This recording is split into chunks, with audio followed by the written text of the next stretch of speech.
La quatrième table ronde a été organisée entre la Commission du dialogue national et les partenaires du développement.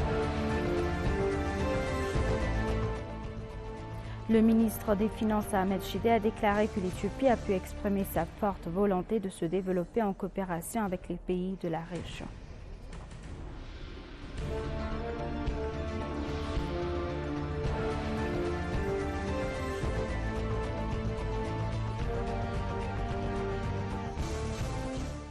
Bienvenue chers téléspectateurs, c'est Aline Tebaro avec le journal du 3 décembre. La quatrième table ronde a été organisée entre la Commission du dialogue national et le partenaire du développement sous la directrice du ministère des Finances et du Bureau de coordination des Nations Unies en Éthiopie.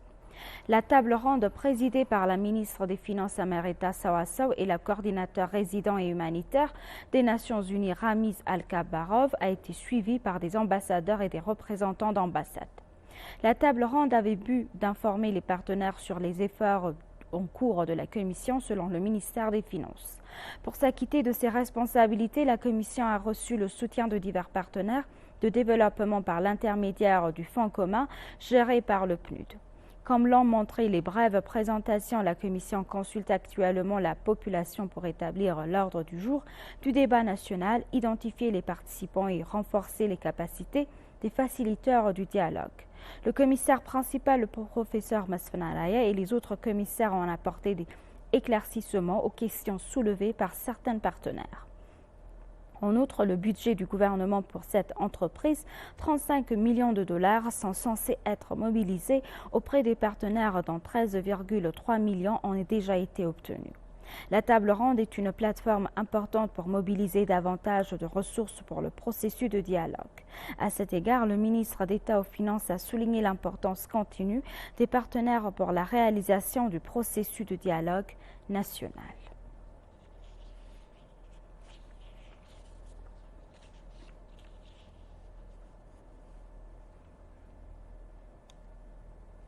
L'Éthiopie a démontré lors de la conférence de COP28 qu'elle prenait des mesures pour garantir le programme de l'ONU en matière de changement climatique et de sécurité alimentaire, a déclaré le directeur de l'Institut international de l'élevage, le représentant de l'Éthiopie, Namuko Kovic.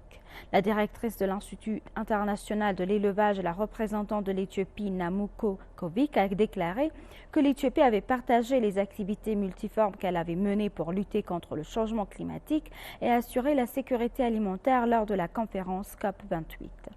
Grâce à cette expérience, l'ENA a déclaré avoir constaté que le pays accomplissait un travail pratique important pour résoudre les problèmes. Elle a expliqué que le travail qu'elle accomplit pour planter 50 milliards de jeunes arbres dans le cadre du développement vert sera considéré comme une expérience et aura un double bénéfice. Ils ont souligné que la moitié des plants plantés seront utilisés pour l'alimentation. Il a également expliqué qu'il s'agit de mesures pratiques pour assurer la sécurité alimentaire en plus de faire face au changement climatique. Ils ont également déclaré qu'ils menaient des activités pour travailler avec l'Éthiopie pour lutter contre le changement climatique et assurer la sécurité alimentaire.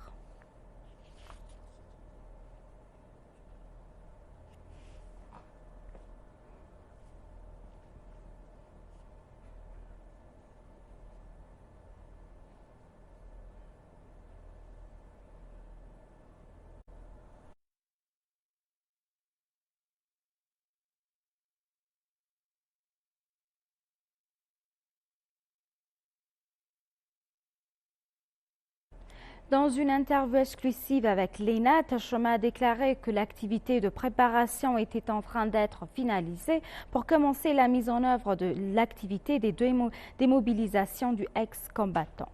Selon lui, la Commission n'a rencontré aucun défi majeur au cours de sa phase de préparation, mais ce programme nécessite d'énormes ressources en temps considérablement peut être réalisé. Concernant la prochaine priorité de la Commission, Tashoma a précisé qu'une fois que nous aurons bientôt finalisé les préparatifs, la Commission commencera sous peu les activités de démobilisation. La Commission vise à mettre en œuvre le processus de démobilisation en une seule fois, tandis que le processus de réintégration pourrait reprendre certaines mesures en raison de sa nature compliquée, a-t-il expliqué. La Commission nationale de Réadaptation en collaboration avec les parties prenantes concernées a jusqu'à présent identifié 371 971 ex-combattants. La taille des ex-combattants nécessite des ressources adéquates, a souligné le commissaire.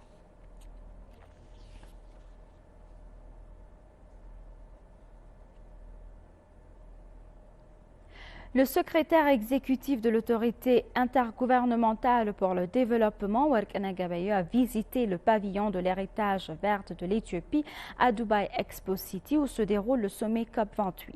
Le pavillon de l'empreinte verte de l'Éthiopie dans la zone verte de la COP28 à Dubaï démontre les efforts et les engagements du pays pour lutter contre le changement climatique et assurer la sécurité alimentaire.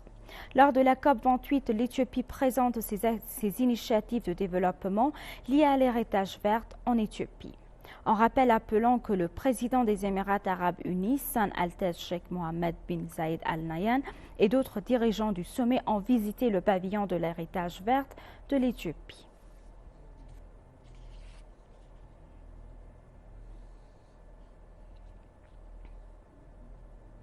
L'Éthiopie et la Chine ont signé hier un protocole d'accord en vue de promouvoir le commerce bilatéral, l'investissement et la coopération technique. Le ministre des Finances et le ministre chinois du Commerce ont signé le protocole d'accord afin de promouvoir la mise en œuvre des 8 grandes étapes de l'initiative La ceinture et la route et d'approfondir la coopération commerciale entre l'Éthiopie et la Chine. Selon un communiqué de presse du ministère des Finances, le mémorandum facilitera la mise en place d'un groupe de travail qui promeut le commerce sans entrave dans le cadre de la commission mixte Chine-Éthiopie. Par ailleurs, le ministère a également mené des discussions sur les moyens de renforcer la coopération économique globale entre les deux pays et de suivre les progrès de la mise en œuvre du projet de développement financé par l'Agence chinoise de coopération internationale au développement. La délégation de la SIDCA, conduite par Kul Jim, chef du département de supervision de la SIDCA, s'est entretenue avec Samarita Soissan, ministre d'État aux Finances. Pour sa part, la ministre des Finances Samarita a mis l'accent sur l'ensemble des activités de développement entreprises dans le pays et sur le rôle important joué par le gouvernement éthiopien. Elle a souligné la volonté du gouvernement de tirer les leçons des projets réussis et de travailler sur les moyens de relever les défis au cours de la mise en œuvre des projets par les deux pays.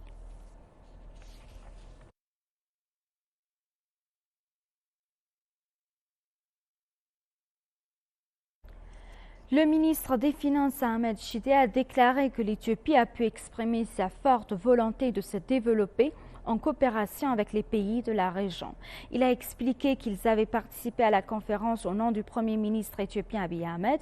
Lors du forum, il a déclaré que l'Éthiopie avait annoncé sa position selon laquelle les pays en développement qui ne disposent pas de leur propre port maritime ne subissent pas des pressions supplémentaires sur les travaux de développement de la protection de l'environnement. Il a déclaré qu'il a été expliqué que l'Éthiopie avait besoin de plus de soutien pour faire face à la pression de ne pas avoir sa propre porte maritime en raison de son énorme potentiel économique. Il a en outre déclaré qu'il avait pu expliquer que l'Éthiopie souhaitait de se développer avec les pays de la région dans un esprit de bon voisinage et de coopération. Il a expliqué que l'embargo qui dérange de nombreux pays exercera une pression accrue sur ceux qui ne se disposent pas de leur propre porte maritime et qu'il convient donc d'y prêter attention. Il a souligné qu'il était possible d'expliquer les efforts déployés par l'Éthiopie pour connecter les pays voisins au développement au-delà d'elle-même dans le domaine des énergies renouvelables et du développement vert. Il a déclaré que lorsque le grand barrage de la Renaissance, en cours d'achèvement, entrerait en service, davantage de capacités seraient créées pour l'intégration des pays de la région.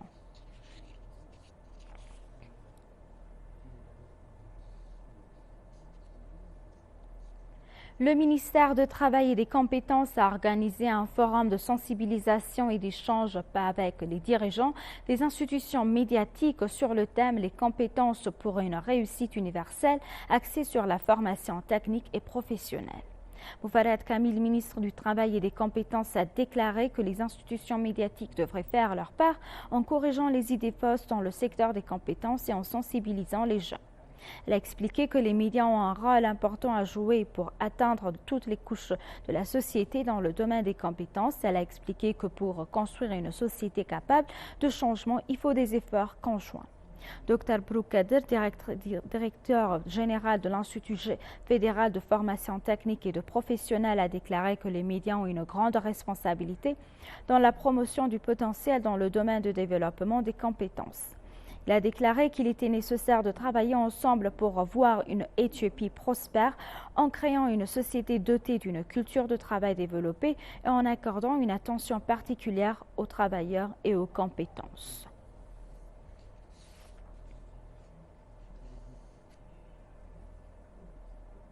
Ouais.